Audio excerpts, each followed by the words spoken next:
Welcome to Dugout Chatter. We are going to see how America's pastime has shaped generations of young men and women into the determined people they are today.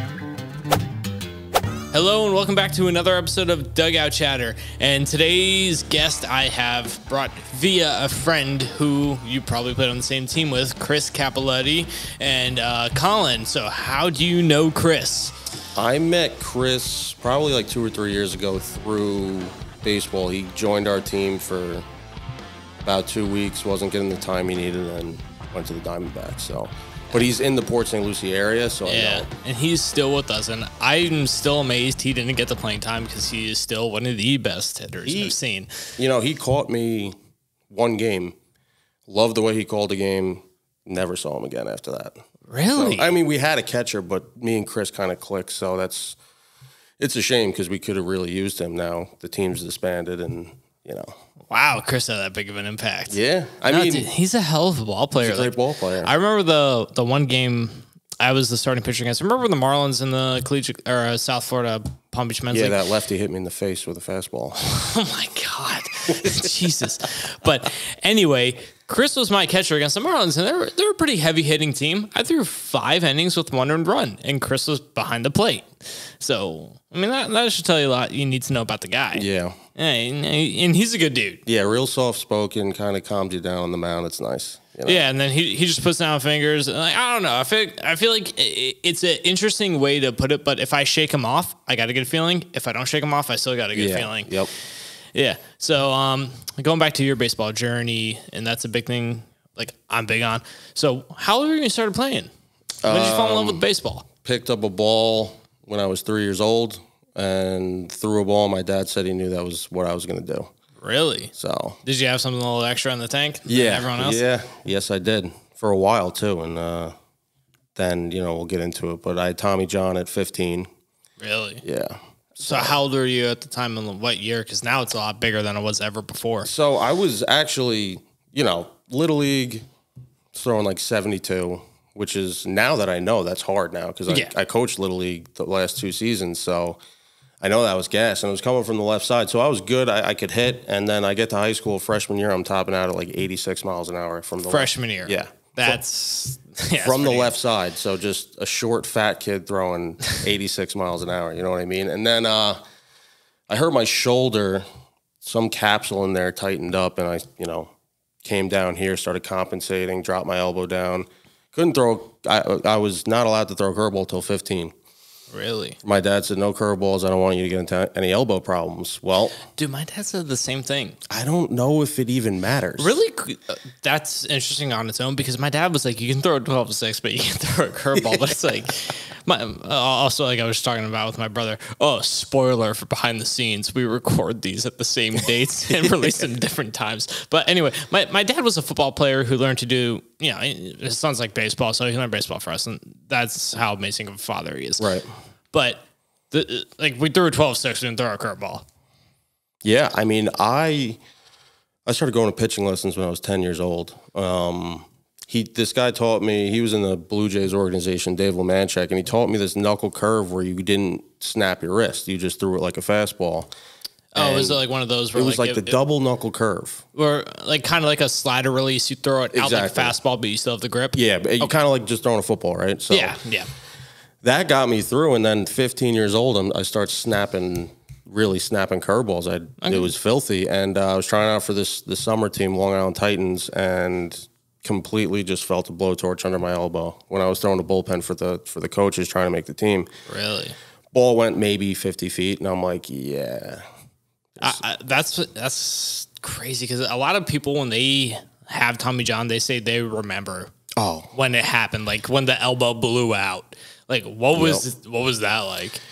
Just, it's not like I went, you know, it wasn't a pain where I was like crying. It wasn't like a broken bone pain. It was just like heat and numbness in my ring. And well, yeah, because it's a tendon. It's a tendon, just snapped, you know, and so I'm 15 years old. We don't want to jump right into surgery. So I wasted 8 months trying to do physical therapy to try to heal it. didn't work, and then, I go for the surgery. I go into the doctor's office after the MRI. He's like, do you ever want to play baseball again? I'm like, yeah, it's my entire life. Yeah, so, you're only 15. You don't know anything else. I'm only good at this, So, yeah, they went in, scoped it. They're like, it's 90% torn, so damn. I had to get that. And you're 16 years old, the last thing a 16-year-old wants to do is a rehab from an elbow surgery. Yeah, you don't know how to do that. No. You barely know how to sit still for That's what I'm saying. That's 30 minutes. That's when I'm going and drinking in the woods with my friends, not like waking up and going to the field and throwing. You know what I mean? That's what just wasn't on my radar, but I hit my way to college, luckily, Really? So I was always a good hitter. Why the fuck did you pitch? Because I had a good arm. So usually guys, when they can hit, they're like, this is my ticket. And it was, because I don't know if you've ever been to Cooperstown Dreams Park. I've watched my brother play there, but I have not played there. So I was setting records there at 12. I hit 6 home runs in a row, like 3 for 3. Wait, 6 home runs in a row? In a row. 2 games in a row is 3 for 3, 3 for 3. Dear God. So I was good at most facets of the game, except I was never fast. That was one of the tools I was never. Yeah, speed you can't teach. Yeah. So it just sucked when I had that surgery, because that's the college summer. That junior going into senior year, when you're going to the showcases and you're playing on a travel team and scouts are coming to look at you, that's where I had to, I couldn't throw at these things because I was still rehabbing, so I had to go and hit. And luckily, school found me, they liked me, and that's, I got to college hitting. And then down the road, I was messing around in a summer league, and I hit 91. And my coach heard about it and was like, all right, you're pitching next year.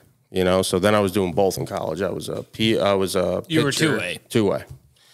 Right. I would throw the one of the games in the doubleheader, and then I'd play right field the next, So did you have a preference for what you were doing, or you just didn't care as long as you were on the field? When I was throwing well, I liked to pitch. I guess that is a tricky thing.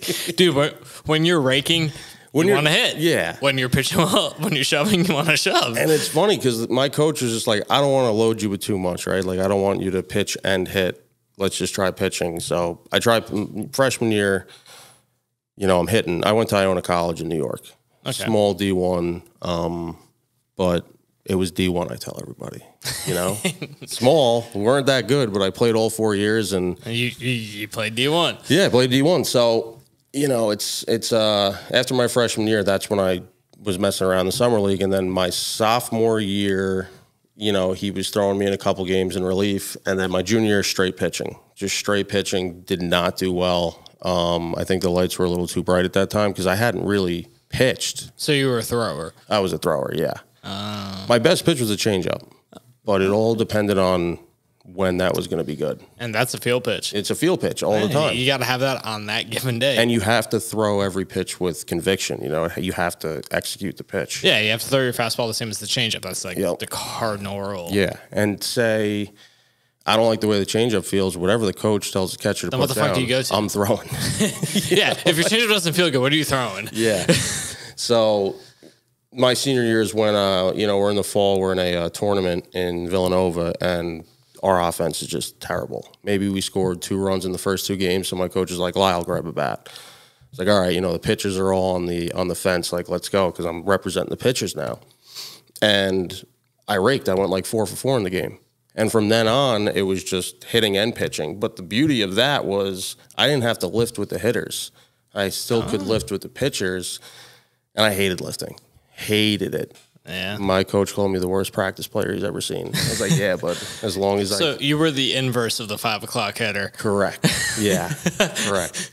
MVP, your swing looked like shit, but in the game, you're raking, finding both gaps, finding all the cleat chasers. It's just the lefty swing, Yeah, you drop the barrel to the ball. That's it. Hands, knob to the ball. So you found baseball taking you to college? Yeah. Yeah, it was always the plan. So always. You were a baseball first guy? Baseball first, always. Oh, okay. Okay. So I played football in high school. Played maybe 3 weeks. Broke my thumb on my left hand. My dad's like, "Yeah, you're done."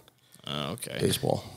So, now looking back at it, is like, what do you feel like was beneficial from playing baseball? Now that as an adult? The number one thing I got from baseball was the relationship I had with my dad. Because, like, without that, we wouldn't be as close as we are today. Because you know how it is. Like, when you're growing up and you're playing these travel teams and you're playing everything, it's like there's a lot, you know? And my dad would take me to every game, right? So we developed this, like, bond that, like, I don't really see with many guys with their dads, you know? And the ones I do see are usually the baseball players with their fathers. Yeah. So that's the number one thing that I think I gained from baseball. So... And you probably still take a lot of those practices into your life. Like, it teaches a lot of hard work and discipline. And the team aspect of everything. Yeah, and, like, you deal with a lot of shitheads. Yep. Yeah, and deal with failure now, you know, because baseball, like, you know, is a game of failure. I'm not okay with failure, but I can deal with it now. No, and that's the crazy thing about it is you have to be okay with failure, but you can't be okay with failure. Exactly. Yeah. You got to find the middle ground in between. And you can't justify it, you know. In my day-to-day life, I'll tell you one thing. Baseball gave me great interview skills for jobs. You know? Really? Yeah, because if you say you apply the team aspect, right, to any interview you go into, you're going to be one of the top candidates, right? Yeah. I want to work for a team. I want to work for something bigger than me. All that. And actually, it applies to real life because that's the truth. I want to be a part of something bigger than me. Yeah. You know, I want to contribute to that. You want to contribute to team success. Exactly. So it definitely makes me less selfish. Baseball has made me less selfish now looking back. You know, not to say I'm selfish. I'm definitely selfish, but it gives you that aspect. You know, family too. You can apply it to family, like a team aspect. Yeah. So when you got to the point that you hung them up, what was that point in your time like, or in your life like? Because for me, it was secluding, it was depressing. I didn't know what I was doing. I remember my last game. It was at St. Peter's in New Jersey, and I had never cried from the game of baseball before, right? Like, going in my last game, I saw seniors before me crying, breaking down after the last game. I'm like, that's not going to be me. Yeah. But that's exactly what it was. You know, I was crying in the outfield for the last out, and, you know, my parents are on the sidelines. They're crying because I had a couple looks to get drafted, never panned out, right? It was local Met scouts from Long Island, never panned out. I knew I wasn't going to get a call in July. So I kind of felt like that was it, you know, and it was, you know, after that, it was like, what now? Yeah. And what was the identity crisis like? You know, that there was a void.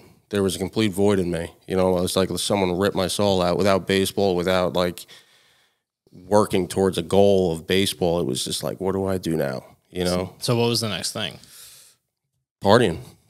Oh, Jesus. You know, it went into... So you found that before you were done playing? You found partying after baseball? I was really good at partying while I was playing, but if I didn't have to stay sober for baseball, I didn't have to stay sober for nothing. So without baseball, there was no reason for me to stay sober, right? Because I didn't care about anything as much as I cared about baseball.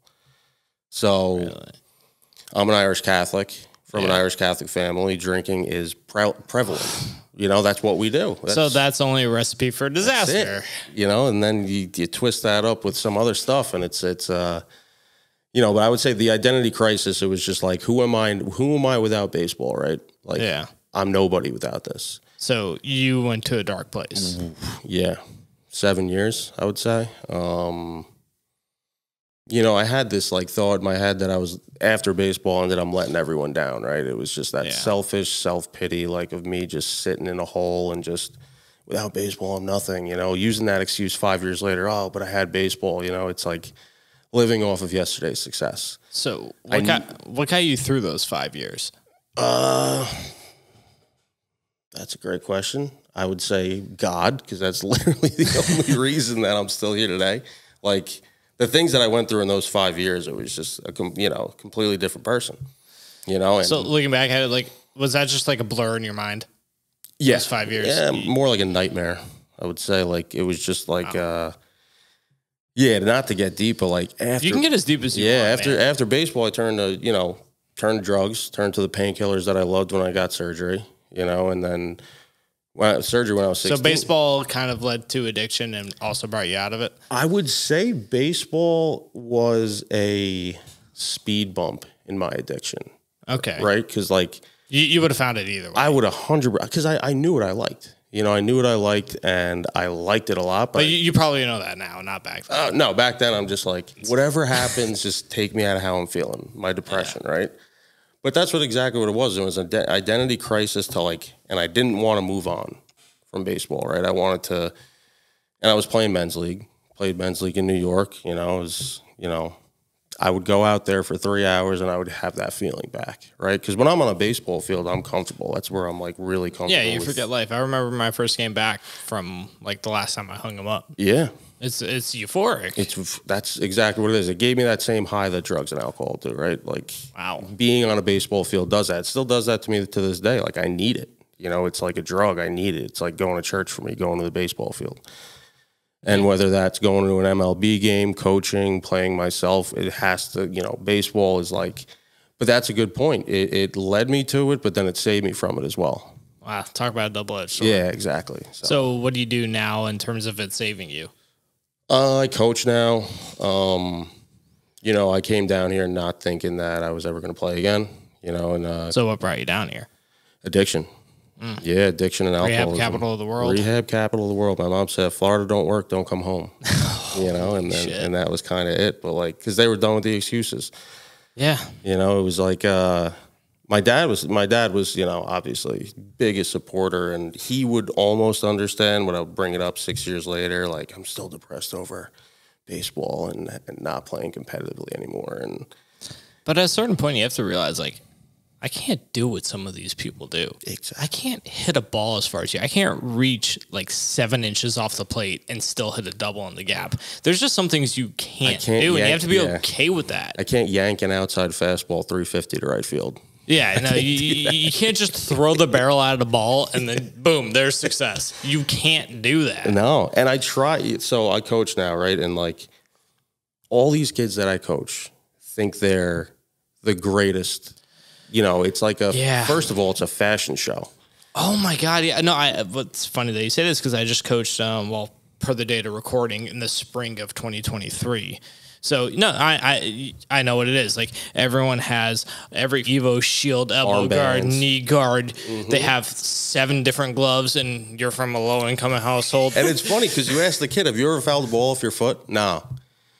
Okay. So why are you wearing that? Because it looks good. Okay. I know. I've been hitting the nuts and then the elbow. I don't wear a knee guard or a cup. I've been hitting the face. I don't have a C-flap, so. Dude, I think one of the funniest public examples of that was Giancarlo Stanton. Yep. Because, like, but now everyone does it. Like, you see in the men's league, it's like, that's like a fashion. It's a fashion trend now. It's fashion trend. What do you think about that? Don't even get me started on something like that. No, please. Please. Okay. Please. So listen, some of the guys in men's league, as we know, have played at a very high level of baseball. Oh, definitely. Right? But they bring that same, you know, I guess you could say energy, and it's like, bro, you are no different than me. We were both playing on Sunday morning in a men's league. Leave your, you know, humble yourself and leave your ego at the door, because it's like, yeah, you're good, but what are you going to go home and tell your wife that you had 15 strikeouts thrown against, you know, 20 to 50-year-old men? Like, it's, you know what I mean? Yeah, no, I definitely know what you mean.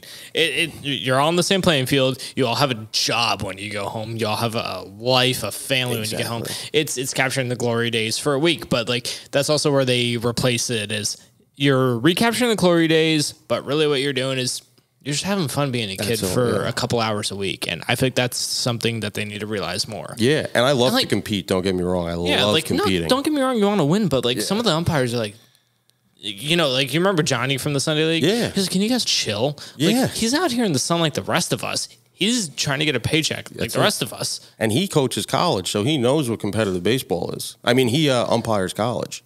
Johnny. Yeah. No, a lot of them go around the circuits of like JV up to college level. I remember one guy, I can't remember his name, but he did some spring training games and he's coaching or umpiring men's league. They know what they're doing. Yeah. Like it's hurry up calls there because guess what? You're probably not getting paid as much. You're not getting up at a hotel. You're just out there because you got to be. It's $60 a game. They don't care. You know, it's like, let them make the calls. And listen, I still live on the fact, and I take this into coaching and whatever form of baseball, whether it's softball, whatever. The ump 99% of the time, the umpire will not determine the final score. Right? If you do everything you're supposed to do as a team, you will win the game. Yeah. Do you make one less error? That's it. That's the whole outcome. Right. So like when people are like, yeah, but that error made, that umpire made a bad call, blah, blah, blah. It's just like, yeah, but you also went 0 for 4. And 2 of those times there was runners in scoring position. Yeah. So it's kind of like, I was taught that from a young age, though. Never blame the umpire.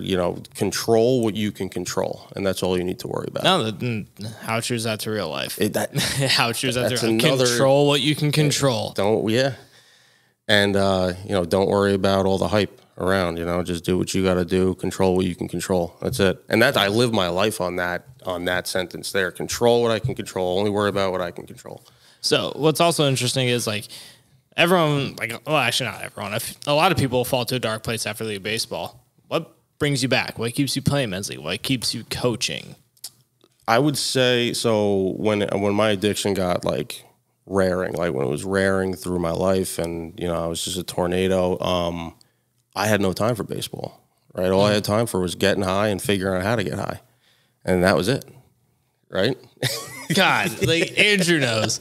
I listened to your podcast with Warren. Baby booming with Warren plug. That's what it is, though. It's as old man as you think it is. But that's like you don't have time for family, you don't have time for friends. No, and like also to interject, but like I have a friend who's been going through it for a while. Like I know how it is. Like you get random calls throughout random days and times of the year. Yep. And it's as hard on the people going through it as it is the person. Yeah, and it's like I'm sure if your buddy's like that, it's like ebbs and flows, right? You'll hear from them, and then you won't hear from them for weeks, months, whatever. Then you hear some story that he says is too good to be true. Yep, probably is. Exactly. Oh, I lied so much, man. It was it was just I had no time for baseball. So when I got back down here, I got sober. I got a couple months under my belt, and I met a guy that I worked with at the time. Mm-hmm. And he's like, you play baseball? I'm like, yeah, I played in college, blah, blah, blah. But he heard that 100 times from people in the past who were like, yeah. So it took him like 3-4 months to even bring me out, right? Yeah. And he brings me out and I hit like, I'm hitting like, I'm like 85, 86 from the left side. And in men's league, that's pretty fast. No, right? that's really fast. Yeah. So they're like, oh, you can play. And then from there, I started playing every Sunday. And I think I got like 6 seasons under my belt. It was with the Panthers and then Tribe. We played you guys all the time. And I met Keith Buck through Little League too this last season. So no, he's been out there for a while. Yeah, he's doing good things in Port St. Lucie. No, he's doing a lot of coaching, a lot of photography shooting up there. Yep. If you need a photographer, Savage Photography, another plug, unofficial sponsor of this podcast. Yeah, and then it's funny, like it's funny how I'm supposed to be in Port St. Lucie, right? In my mind, like whatever happened, but it led me here. Because I met a girl, I'm flirting with her at work, and she's like, yeah, my dad played AA baseball, right? And I'm just like, give me names. I was like, all right, what's his name? Like, that sounds pretty sick. She's like, yeah, my brother, he's in high school now, he's a sophomore, he's throwing 90. I'm like, okay, that almost attracted me more to her. I'm like, okay, cool. Yeah. And then I married her, and this, so I started coaching with my father-in-law. We coach her little brother. Her little brother's 12 years old, so I got back into coaching through him. So it's all coming together now that I'm down here. It's funny. I came to Port St. Lucie when I was in college. I played Michigan at the St. Lucie Mets complex. I was like, the only thing in Port St. Lucie is the Mets, and they stink. You know what I mean? So like when talk about that this year. Yeah, so $300 million payroll. And they're still in last place. Are you a Mets fan? No. Okay, good for you. No. You want to get me going? We'll talk about the Yankees. I could talk about that for 2 hours. I'm a Yankees fan, and I fucking hate them. Hate it. Yeah. Andrew, we got a rant. Yeah. So and this is the day after the trade deadline. Dude, I haven't kept in touch with any of it because part of my job and doing this on the side. Nothing. Yeah. The Mets sold. We just sat there. Well, the dumb thing, the Yankees do that every year. Yeah. And the dumb thing is they're so into the fucking analytics. Yeah. Like, it's a lot of people who don't know anything about baseball, and they're trying to manage a lineup, and that's where it's so frustrating. It's like, I don't care who you are. You can't tell me like Joey Gallo's a good hitter. It's so frustrating. This is how much the game of baseball has changed, right? There's a guy named Don Kingman, right? This was back in the 70s, 80s. He has over 500 home runs, but he also had a career batting average of like 250, 240. And people viewed him as a wash back then. He never even sniffed the Hall of Fame. Never even got on a ballot. But dude, now Scott Rowland made it, and no knocks against Scott Rowland. Great ball player, great career, great on both sides of the ball. As consistent as they come. Yep. But that's also where it gets a little muddled in the discussion is like how we view baseball players. And one thing I hate is how a lot of modern day media covers baseball, and it's so analytically driven. They don't talk about the players. They don't talk about their success. They just talk about numbers off a stat sheet. It also goes back to Aaron Boone being a puppet for the Yankee organization. Right? That man doesn't make the lineup. I'm actually convinced with you on that because it's like if you're the Yankees and you're Brian Cashman, what are you putting out a bunch of 220 hitters for? And you realize why you can't win. And also, it's not a pitcher-friendly environment. No. It's really not. Speaking of that, why aren't we going out and getting lefties? Because our lineup is all righties with a 314-foot fence to right field. Here's the real kicker for me. Everyone's wondering, why is Tommy John going up? Everyone throws about 75 pitches, literally and figuratively, gripping the ball as hard as they can and ripping it off. Yep. That's not going to fuck up your elbow. No one talks about that. What's that? They have that workout for pitchers now. I forget what it's called, but it's like maximum effort every single time. You're throwing weighted balls as hard as you can. Is that where you do like the pull downs or whatever? Yeah. Okay. Yeah. Oh, yeah. You're trying to get, and that will read more than if you're throwing off the mound because it's a less distance. But what's the point of that? That's like, everyone. It's all scouting metrics because that's what they look at. That's what they look at now. They look at your launch angle, they look at your exit velo, and they look how hard you can throw off the mound. But that also comes down to the discrepancy of hitters versus swingers, pitchers versus throwers. Yep. And that's where the game has overcorrected, and it needs to correct itself. Exactly. Because how many Greg Maddoxes do you see nowadays? None. Like, what's his name? Kyle Hendricks. Remember, like, back in 2015? Yeah. They didn't trust him to throw the wild card game, and he led the league in ERA. Off a changeup and an 88-mile-an-hour fastball. And granted, they threw John Lester, I think it was, but it's just like the way the game's transitioned is so crazy. But back then, people don't realize. And like one guy I've heard talk about, like Sean Casey, you remember him? Sean Casey, great hitter. Yeah, and he was like, "Oh, we faced hard throwers back then. We faced Kurt Schilling, Randy Johnson, Pedro Martinez, Billy Wagner. There was velo back then. Mm-hmm. There maybe not to the quantity there is now, but there was velo back then. Right. You hit 100 back then. You're like." I remember 96. I was 7 years old, but the Braves had a guy named Mark Wohlers. I don't know if you remember him. He was like one of the only guys in the league that could throw 100 miles an hour, right? Yeah, they were a specimen back then. Yeah. Dime a dozen, if that, needle in a haystack. Now it's like, if you don't throw 100 miles an hour, you're not making it to the show. But when you throw it flat down the middle, who cares? Different. Yeah. Talking about Carlos Rodon, it's like, 95, but it's flat. And I've never seen a lefty throw a flat fastball. Dude, I actually remember my senior year, I faced this one lefty. I can't remember his name, but he had some good zip on his fastball, and he threw me the nastiest front door changeup I've ever seen, but his fastball was like, it's middle way off the black. I'll hit it to right center, or, I'll get at least a single out of it, and it breaks off the plate. I'm like, bro, that's not fucking fair. Yeah. I actually, growing up on Long Island at the time, I played with like 6 major leaguers. Marcus Stroman. Really? Yeah. Oh, yeah, he went to Duke. He went to Duke. He was from Matt Patchogue. He had to be a middle infielder back then, right? He was. His dad never let him pitch, right? And when I'm growing up, I'm 14, 15 years old. We play a team. They're called the Bandits, right? Bandits. And they have Steve Matz and Marcus Stroman. Steve Matz hadn't even hit puberty yet, right? He's throwing 75 miles an hour. 2 years later, him and Stroman are facing off their senior year of high school with 23 major league scouts because they're both throwing 95, 96. And they both got sink. And run. Obviously, Stroman's panned out more than Matt's has. Yeah, Matt's had trouble staying healthy. Right. But, you don't make it to the big leagues by accident. No. And then, I played with Nick Tropiano. He pitched for the Angels. He was in a couple other organizations, but he made it, right? And same thing, man. He was like 92, 93. He went to Stony Brook that year. They went to Omaha, 2012. A lot of guys. But that's where, so here's the thing. That's where I see, guys I'm playing with my whole life, right? I'm going up with them. And then I'm plateauing, right? And they're still going up. like you said in the beginning, there's just people that can do it. There's people that do things you can't. That I can't. Like, and they don't have to work for it either. Naturally. So you got to have a pretty good story of like a pretty good strikeout or something or dinger. This is a good one. Okay. It's funny because I'll always remember it, right? Because it was the only game my grandpa saw me pitch, right? And it's against St. John's.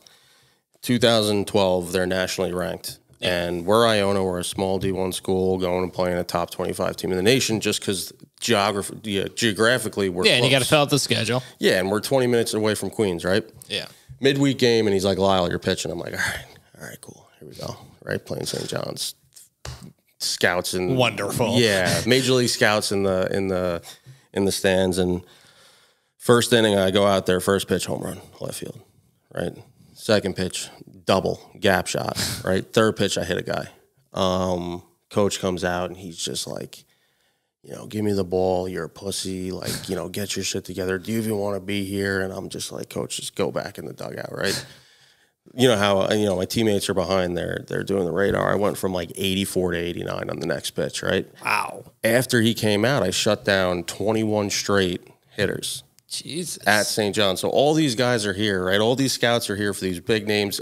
Joe Panic was there. I don't know if you remember him. Yeah, no, I do. Remember I think it was like 18 or whatever, he made that big double play. Yes. Yeah. Against the Royals. Joe Panic went 0 for 4. Here's my thing. Joe Panic went 0 for 4 against me. I can say that. And that dude played a couple years in the big leagues. He did. So I don't know what happened that game, but something clicked, and like everything was just from that moment on, set down 21 straight, and I'm going for the complete game in the ninth inning, and obviously I ran out of gas, get taken out. But it was the first time Iona had beaten St. John's in like 20 years. So that's what I hang my hat on for my college story. Yeah, one of the bigger guys I put against down here was Jonathan India. Oh yeah, he went to where? Miami, right? American or Heritage, UF? American Heritage. Yeah, he played for UF in college. He was with Pete Alonso. Yep. Yeah. And Bader was on that team, I believe, right? Yep. Yep. Man, he's with the Yankees, always being hurt like the rest of the team. Love him, but he's always hurt. American Heritage. Yep. That's a powerhouse, right? Yeah, down here. Yeah. American Heritage. Private school. They got private school money. They got a private school field. Everything you can imagine. And I went to Santa Lucia's. It was a public school with you get what you can get in the area. Yeah. That's like Benjamin too over here, right? They're like big money. It's right here in Palm Beach Gardens. Yeah. Yeah, no, Benjamin can always roll out a good team. Yeah. Yeah. Did you ever try making it in pro ball? I feel like, well, obviously we all got that dream, but you get brought down back to earth. Yeah, I mean, after college, I was like, I could do a couple tryouts here. There's independent teams around, Long Island Ducks, might have a spot for me. Rockland Boulders might have a spot for me. But at the time, it's like, what am I going to do? Go make $1,200 a month playing independent baseball, or not, But at the time, I'm like, no, I'll get a job and I'll do all this. It's just, nothing panned out. But baseball certainly didn't after. It was kind of like, that's it. I got into coaching though. Actually, active addiction. I still had time for coaching. Right? Really? Yeah. Don't know how, and I don't know how I didn't get arrested looking back on it. Oh, my God. Andrew, do you know about that? Yeah, dude, talk about it. All right, talk about it. I'm trying to balance. I'm trying to balance addiction with any sort of employment, right? And so hang on. Do you realize how much of a mindfuck that sentence is? I'm trying to manage addiction with anything. It's true though. It's drug addicts are the hardest working people I've ever met. No, I believe it. Because here's the thing, I had to work 3 jobs to feed my habit. Yeah. So I'm working here, and here 7 days a week, have nothing to show for it, right? But I'm doing it. Yeah. I'm waking up just to get that next fix because I got to work. So I took on a coaching job. It's I love baseball. Plus it's good money, and I'm doing private lessons with these kids. And so this is kind of crazy because it was baseball is everything that broke you and saved you. It is. It's weird. I would say, here's the thing. I would blame baseball, right? I would blame baseball for all my problems. But it saved you from all your problems. But now looking back on it, what would you have done without it? Yeah. If baseball wasn't a constant in my life, first of all, wouldn't have made it through college, right? Like, yeah, you wouldn't have gone. Wouldn't have graduated, and I probably would have upgraded to worse things than I was doing because I wasn't an intravenous user, right? I stuck with the pills because I'm better than a needle, but like that's literally what. That's literally what I thought. But like, Andrew, do you need a microphone? But like, it saved me, I think, from going to that darker place. Yeah. I was living. It was a necessary evil, right? Like I was living a life that was completely unmanageable. Don't get me wrong, but it wasn't like, until like the fentanyl started coming out and they started pressing the pills with that. Then things kind of got a little rocky a couple times. But like, baseball has always been. It was never one of those things where like, after baseball was done, I didn't watch it and I didn't play anymore. Right? I still did those things. Really? Because I avoided it completely. I probably should have done that. Yeah, no, well, what really hit me at home was, remember in 2017 when Gary Sanchez got called up? Yep. That was my exit from high school. Oh. You're like, this kid's setting the league on fire, and I'm there, and like, yeah. It was hard to watch. Yeah. It hits some people that way, but you just kept staying in it. You know what? Touching on that, Gary Sanchez, right? Like, what really got me upset when Tim Tebow was able to sign a Major League Baseball contract. I feel like a lot of baseball players felt that way, and it was again like a lot of people related to Michael Jordan, right? But also you can't. No, because I feel like Michael Jordan did things to where like Michael Jordan was a freak athlete on another sport, Tim Tebow was. It almost felt like he was trying to make a paycheck, and like I can't. I don't know him. I don't know anything about him. He's a great guy. Yeah, and that's what you hear from everyone. But it's like he got more money as like a back end draft slot, and the Mets even admitted this is a publicity signing than like their 5th round draft pick. And the 5th round draft pick has a very good shot at making it to the big leagues. But it's like we're gonna put more money into a PR stunt than someone who can actually help us win a championship. Right. When that's what's about at the end of the day. When you go home and you got free time, look at his showcase video.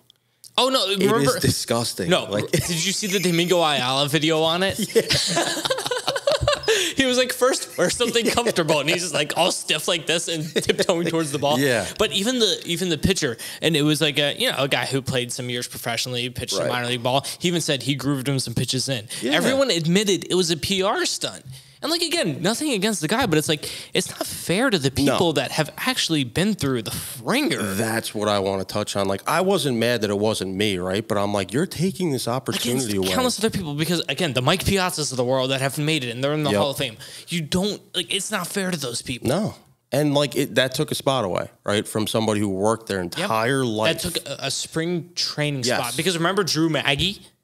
Yeah. Yeah, the guy who he played 13 years in the minors. He got a hit this year. Yeah. For a Pittsburgh Pirates. And guess what? He kind of said in an interview, he kind of BS his way into making the spring training squad, but that's how he got there, was like spring training. Yeah.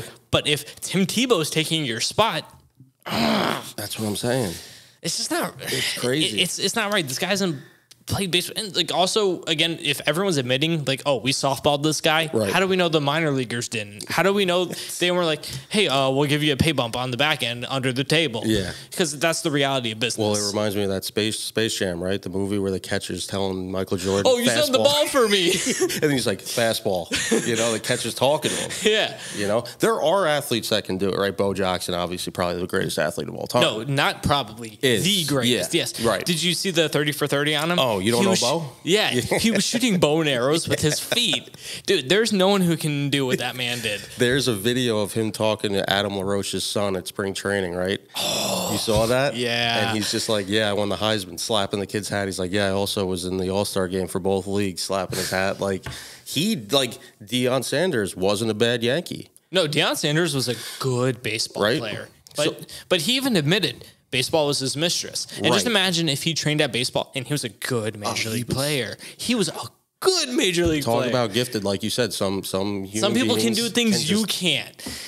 Yeah, and one funny thing, you remember Harold Reynolds, second baseman for the Mariners? He was a great ESPN analyst until he got into that sexual conduct case and they fired him. Harold Reynolds? Yeah. The guy from MLB Network right now. Yes, now he's there, but remember he was Baseball Tonight all the time, and then... I don't explicitly, that might have been a little before my time, but I remember him doing like a bunch of shit. Right. But besides the point, he was talking about a story because he was a switch hitter. And he was talking to Bo Jackson. And Bo Jackson, he's watching him take BP in the Kingdome. And, Kingdome, big, wide open park and everything. And Bo Jackson flips over to the left side. He gets some bombs out from the left side. He's like, no, that's a switch hitter.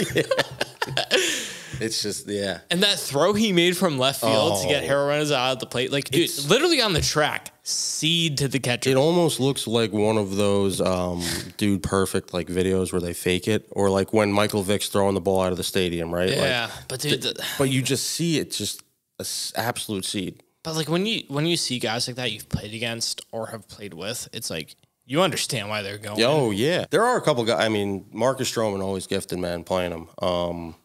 Wasn't he a pretty like nasty infielder, hitter, and everything? Yeah, shortstop. I actually remember that game against the Braves. He had Apo Taco right center. Yeah, he could hit too. Yeah. And his dad was like at the time the biggest human being I've ever seen, like Ronnie Coleman type. You know what I mean? Like huge. But yeah, there's just guys that are just different that can do it. But yeah, the Tebow thing was just, you work so hard. People work so hard to get that spot, and it's kind of like he took it from him. But yeah, and just because he wanted to, right? Just because he wanted to. If he would have never said he was trying out for baseball, it never would have happened. It's that simple. No, that's So. Yeah, but anyway, I'm sorry to cut you short. We're a little tight on time, dude. But like, we got to have you back. Yeah, and, absolutely. Anything you want to plug before we get going? No, man. Thank you for having me on the show. Definitely love to come back and talk about. I could do this all day long, dude. I could too. This is my favorite thing in the world. We could dedicate an hour to the Yankees and how bad they are. Jesus Christ! Oh, really quick before we go, sorry, Brett Boone. You remember Brett Boone? Yeah, I'm putting him on blast. Rachel, you could tell. She's a podcaster. She dated Brett Boone. Really? Yeah. Brett Boone was the better Boone, though. Yeah, before Aaron tore his ACL. Yeah, playing basketball. Yeah. Avoided his contract with the Yankees. Well, he had to because it was part of the violation. You know, you can't play other sports. Well, hey, then we signed A-Rod, though. Yeah. We won the World Series, and will we have won more or less? That's the real question. Conspiracy theories. See you next week.